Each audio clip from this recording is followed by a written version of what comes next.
AK ബാലൻ UDF അധികാരത്തിൽ വരികയാണെങ്കിൽ പഴയ അനുഭവങ്ങൾ വെച്ചിട്ട് ചില കാര്യങ്ങൾ പറഞ്ഞു. അതിലെന്താ തെറ്റുള്ളത്? അത് വർഗീയ ധ്രുവീകരണത്തിന് വേണ്ടിയിട്ടല്ല, പിന്നെയോ മതനിരപേക്ഷ സമൂഹത്തെ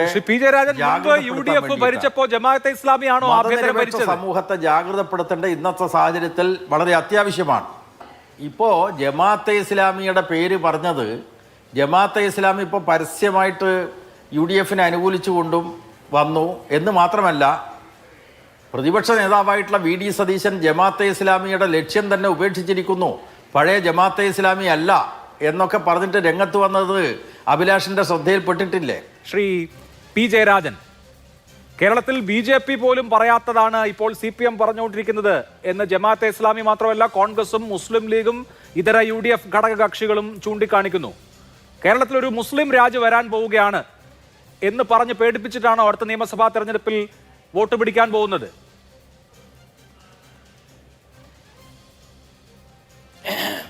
അഭിലാഷേ, ഈ കഴിഞ്ഞ തദ്ദേശ ഭരണ തെരഞ്ഞെടുപ്പിൽ കോൺഗ്രസും ലീഗുമൊക്കെ ഈ നാട്ടിൽ പ്രചരിപ്പിച്ച കാര്യം എന്തായിരുന്നു?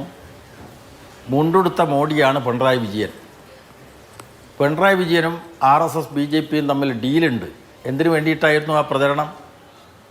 ആ പ്രചരണം നടത്തിയത് കേരളത്തിലെ മുസ്ലിം ന്യൂനപക്ഷങ്ങൾക്കിടയിലും ക്രിസ്ത്യൻ ന്യൂനപക്ഷങ്ങൾക്കിടയിലുമുള്ള മതനിരപേക്ഷവാദികളെ വഴിതെറ്റിക്കാനുള്ള കൃത്യമായിട്ടുള്ള ആസൂത്രണമായിരുന്നു. അപ്പോൾ ഇപ്പോൾ AK ബാലൻ UDF അധികാരത്തിൽ വരികയാണെങ്കിൽ പഴയ അനുഭവങ്ങൾ വെച്ചിട്ട് ചില കാര്യങ്ങൾ പറഞ്ഞു. അതിലെന്താ തെറ്റുള്ളത്? അത് വർഗീയ ധ്രുവീകരണത്തിന് വേണ്ടിയിട്ടല്ല, പിന്നെയോ മതനിരപേക്ഷ സമൂഹത്തെ സമൂഹത്തെ ജാഗ്രതപ്പെടുത്തേണ്ട ഇന്നത്തെ സാഹചര്യത്തിൽ വളരെ അത്യാവശ്യമാണ്. മുമ്പ് UDF പറയുന്നത് കേൾക്കുന്നില്ല. മുമ്പ് UDF ഭരിച്ചപ്പോഴൊക്കെ ജമാഅത്തെ ഇസ്ലാമിയാണോ ആഭ്യന്തരം ഭരിച്ചത്? അതെ. അല്ലല്ല, ഇപ്പോ ജമാഅത്തെ ഇസ്ലാമിയുടെ പേര് പറഞ്ഞത്, ജമാഅത്തെ ഇസ്ലാമി ഇപ്പോൾ പരസ്യമായിട്ട് UDFനെ അനുകൂലിച്ചുകൊണ്ടും വന്നു എന്ന് മാത്രമല്ല, പ്രതിപക്ഷ നേതാവായിട്ടുള്ള VD സതീശൻ ജമാഅത്തെ ഇസ്ലാമിയുടെ ലക്ഷ്യം തന്നെ ഉപേക്ഷിച്ചിരിക്കുന്നു, പഴയ ജമാഅത്തെ ഇസ്ലാമി അല്ല എന്നൊക്കെ പറഞ്ഞിട്ട് രംഗത്ത് വന്നത് അഭിലാഷിന്റെ ശ്രദ്ധയിൽപ്പെട്ടിട്ടില്ലേ? അപ്പോൾ മതരാഷ്ട്രവാദികളെ വെള്ളപൂശി കേരളത്തിൽ രാഷ്ട്രീയ നേട്ടമുണ്ടാക്കാൻ വേണ്ടിയുള്ള കോൺഗ്രസിൻ്റെ ശ്രമമുണ്ട്, ലീഗിൻ്റെ ശ്രമമുണ്ട്. കഴിഞ്ഞ 10 വർഷമായി അധികാരത്തിന് വെളിയിലുള്ള ഈ UDFലെ പാർട്ടികൾക്ക് എങ്ങനെയെങ്കിലും കേരളത്തിൽ അധികാരത്തിൽ വരണം. അതുകൊണ്ട് കേരളത്തിൻ്റെ മതനിരപേക്ഷ യശസ് തകർത്തിട്ടാലും തരക്കേടില്ല, തങ്ങൾക്ക് അധികാരത്തിൽ വരണം. ഇതാണ് അവരുടെ അജണ്ട. നിങ്ങൾ നോക്കൂ, ഈ 9.5 വർഷക്കാലം കഴിഞ്ഞല്ലോ ഇപ്പോൾ പിണറായിയുടെ ഭരണം വന്നതിന് ശേഷം. അതിനു മുമ്പ് എന്തായിരുന്നു UDFൻ്റെ ഭരണകാലത്തെ സ്ഥിതി? AK ആൻ്റണി മുഖ്യമന്ത്രിയായിട്ടുള്ള ഘട്ടത്തിലാണ് മാറാട് കലാപമുണ്ടായത്. ഒരു ഠാവട്ടം പ്രദേശത്ത്, ഒരു കടപ്പുറത്ത് പുതുവർഷ പുലരിയോടനുബന്ധിച്ചുള്ള ആഘോഷത്തിൽ ചേരിതിരിഞ്ഞ് ഏറ്റുമുട്ടിയല്ലോ. RSS ഒരു ഭാഗത്ത്, NDFും ലീഗും മറുഭാഗത്ത്. അന്ന് NDF ആണ്. അപ്പോൾ പിന്നീട് പോപ്പുലർ ഫ്രണ്ടായി. അപ്പോൾ ഒരു ഭാഗത്ത് ഹിന്ദുത്വ തീവ്രവാദികൾ, അപ്പുറത്ത് മുസ്ലിം തീവ്രവാദികൾ പരസ്പരം ഏറ്റുമുട്ടിയിട്ടുള്ള സ്ഥലമായിരുന്നല്ലോ മാറാട്. അല്പമാസങ്ങൾക്ക് ശേഷം അതിന് പ്രതികാരം നടത്തി കടപ്പുറത്ത് കാറ്റുകൊള്ളിരിക്കുകയായിരുന്ന 9 പേരെയാണ് വാൾ വീശി കശാപ്പ് ചെയ്തത്. 9, 5, 14. ആര് ഭരിക്കുന്ന കാലത്ത്? ആദർശധീരനാണ് എന്ന് മനോരമയും മാതൃഭൂമിയും മറ്റും ചിത്രീകരിക്കുന്ന AK ആൻ്റണിയുടെ ഭരണകാലത്ത്, കുഞ്ഞാലിക്കുട്ടി ഭരണകക്ഷിയായി ഭരിക്കുന്ന കാലത്ത് ഈ മാറാട് കലാപം നമുക്ക് മറക്കാനായോ? അല്ല, ശ്രീ P ജയരാജൻ, അവസ്ഥ ഉമ്മൻചാണ്ടിയുടെ ഭരണകാലത്ത് ഇപ്പോ മാറാട് കലാപം ഓർമ്മിപ്പിക്കേണ്ട എന്ത് രാഷ്ട്രീയ സാഹചര്യമാണുള്ളത്? പൂർത്തീകരിക്കട്ടെ. അല്ല, എനിക്ക് ചോദിക്കാനുള്ളത് അതിന്റെ കോണ്ടെക്സ്റ്റ് എന്താണ്? ഇപ്പോ ഈ തെരഞ്ഞെടുപ്പിന് മുന്നോടിയായി മാറാട് ഓർമ്മിപ്പിക്കേണ്ട രാഷ്ട്രീയ സാഹചര്യം എന്താണ്? 23 കൊല്ലം മുമ്പ് നടന്നതാണ്. അത് കഴിഞ്ഞ് എത്ര തെരഞ്ഞെടുപ്പ് വന്നു? 2006 തെരഞ്ഞെടുപ്പ് പ്രധാനപ്പെട്ട വിഷയമായിരുന്നില്ല, 2011-ലായിരുന്നില്ല, 2016-ലായിരുന്നില്ല, 2021-ലായിരുന്നില്ല. 23 കൊല്ലം കഴിഞ്ഞ് മാറാട് എന്തുകൊണ്ടാണ് ഒരു പ്രധാനപ്പെട്ട വിഷയമായി CPM ഉന്നയിക്കുന്നത്? അത് എന്തുകൊണ്ടാണെന്നറിയോ? അത് ഓർമ്മിപ്പിക്കേണ്ട സാഹചര്യമുണ്ട്. കാരണം ഈ കേരളത്തിൽ 2010 ഒരു സംഭവം നടന്നിട്ടുണ്ടല്ലോ. അഭിലാഷിന് ഓർമ്മയുണ്ടോ അത്? തൊടുപുഴ ന്യൂമാൻസ് കോളേജിലെ അധ്യാപകനെ ജോസഫ് മാഷെ കൈവെട്ടിയത് VS ഭരിക്കുമ്പോൾ ആ കൈവെട്ട് സംഭവത്തെ തുടർന്ന് അല്ല ആര് ഭരിക്കുന്ന കാലത്തായാലും കൈവെട്ട് സംഭവം നടന്നതിനെ തുടർന്ന് അതിനെ ആരാ പ്രോത്സാഹിപ്പിച്ചത്?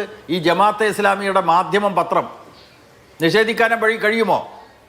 അത് തിരിച്ചറിഞ്ഞുകൊണ്ട് മുസ്ലിം ലീഗ് കോട്ടക്കലിൽ ഒരു യോഗം വിളിച്ചു, മതസംഘടനാ യോഗം. എന്തേ ജമാഅത്തെ ഇസ്ലാമിയെ ഒഴിവാക്കി നിർത്തിയത്? ഇവിടെ AK ബാലനും CPM മാത്രമല്ല ജമാഅത്തെ ഇസ്ലാമിയോടുള്ള എതിർപ്പ് പ്രകടിപ്പിച്ചുകൊണ്ട് ഇടപെട്ടിട്ടുള്ളത്. മുമ്പ് ലീഗ് ഇടപെട്ടിട്ടുണ്ടല്ലോ. തൊടുപുഴ സംഭവത്തെ തുടർന്ന്, കൈവെട്ട് സംഭവത്തെ തുടർന്ന് മതസംഘടനാ യോഗം വിളിച്ചപ്പോൾ ജമാഅത്തെ ഇസ്ലാമിയെ ഒഴിവാക്കി നിർത്തി. ലീഗ് പത്രമായിട്ടുള്ള ചന്ദ്രികയും മാധ്യമവും ഏറ്റുമുട്ടി. മാധ്യമത്തിൽ C. ദാവൂദ് എഴുതിയിട്ടുള്ള ലേഖനമുണ്ട്. ആ ലേഖനത്തിൻ്റെ തലക്കെട്ട് എന്താണെന്നറിയോ? തീവ്രവാദത്തിനെതിരായിട്ടുള്ള കോട്ടക്കൽ കഷായം. ലീഗിനെ പരിഹസിച്ചുകൊണ്ടാണ്. അപ്പോൾ തീവ്രവാദ ശക്തിയാണ് എന്ന് ലീഗിന് പോലും അന്ന് ബോധ്യപ്പെട്ടതുകൊണ്ട് ലീഗിനെ ഒഴിവാക്കി നിർത്തി. ജമാഅത്തെ ഇസ്ലാമി ഒഴിവാക്കി നിർത്തി. ആ ജമാഅത്തെ ഇസ്ലാമി ഇപ്പോൾ പ്രത്യക്ഷപ്പെട്ടിരിക്കുന്നു.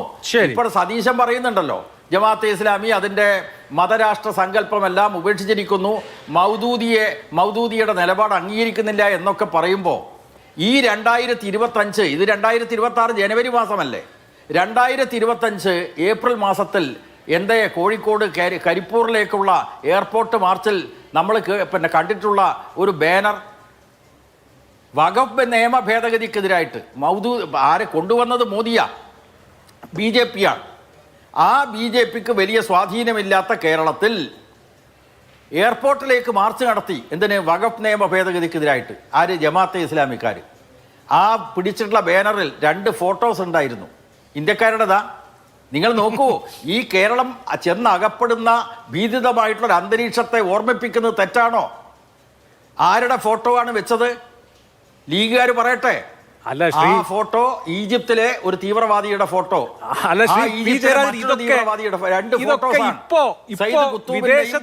ബന്നയുടെയും ഫോട്ടോ വെച്ചിട്ട് വിദേശത്തുള്ള മോദി ഭരണത്തിനെതിരായിട്ട്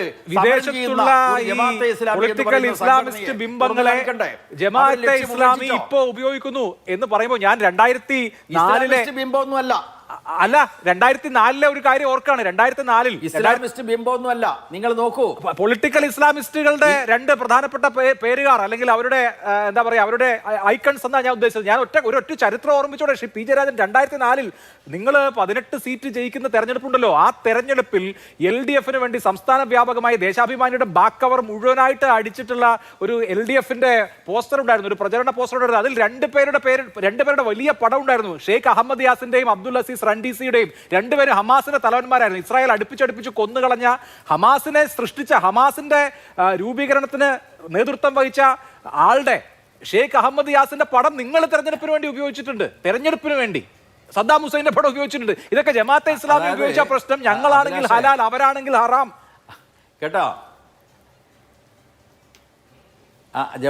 അഭിലാഷേ, ഇതൊന്നും ഞാൻ ഉന്നയിച്ച വാദത്തിന് മറുവാദമാവില്ല. അല്ല, നിങ്ങൾ ഞാനിവിടെ ഉന്നയിക്കുന്ന കാര്യം ജമാഅത്തെ ഇസ്ലാമി ഏതെങ്കിലും തെരഞ്ഞെടുപ്പിൽ LDFന്റെ സ്ഥാനാർത്ഥികളെ പിന്തുണച്ചോ ഇല്ലയോ എന്നുള്ളതല്ല.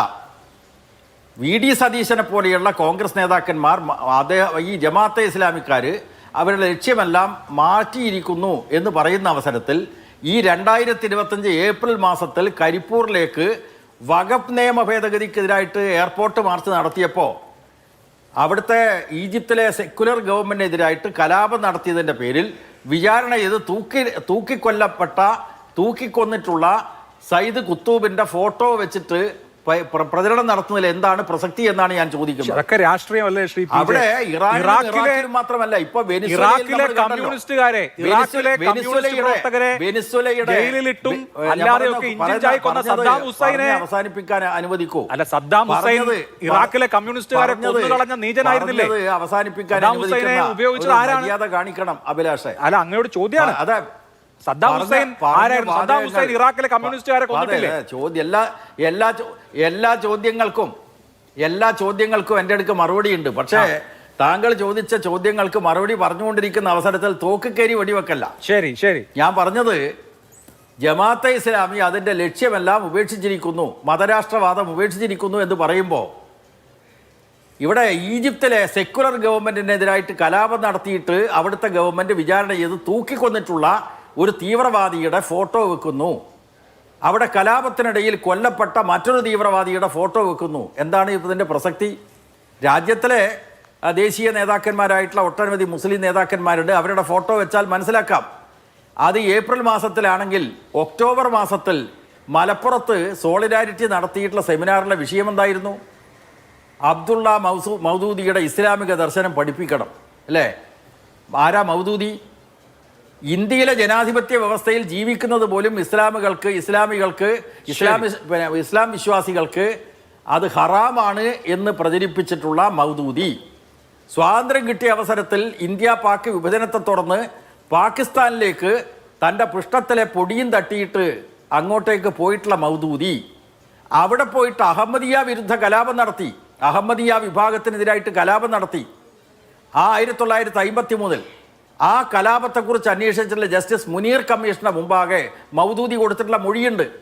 ഇന്ത്യ രാജ്യത്തിലെ മുസ്ലിങ്ങൾ ഇവിടെ ഹിന്ദു രാഷ്ട്രം സ്ഥാപിക്കുകയാണെങ്കിൽ പാകിസ്ഥാനിൽ ഇസ്ലാമിക രാഷ്ട്രം സ്ഥാപിക്കുകയും ഇവിടെ മുസ്ലിം രാഷ്ട്രം സ്ഥാപിക്കുകയും ചെയ്താൽ ഇന്ത്യയിൽ ഇവിടെ ഹിന്ദു രാഷ്ട്രം സ്ഥാപിക്കുകയും ചെയ്താൽ ഇവിടുത്തെ മുസ്ലിങ്ങൾ രണ്ടാം പൗരന്മാരായിട്ട് ജീവിക്കേണ്ടി വരില്ലേ എന്ന ചോദ്യത്തിന്, ജസ്റ്റിസ് മുനീർ ചോദിച്ച ചോദ്യത്തിന് മൗദൂദി പറഞ്ഞ മറുപടി അതിന് എനിക്ക് വിഷമമില്ലാന്ന്. ശരി. അപ്പൊ ഇങ്ങനെ ചിന്തിക്കുക.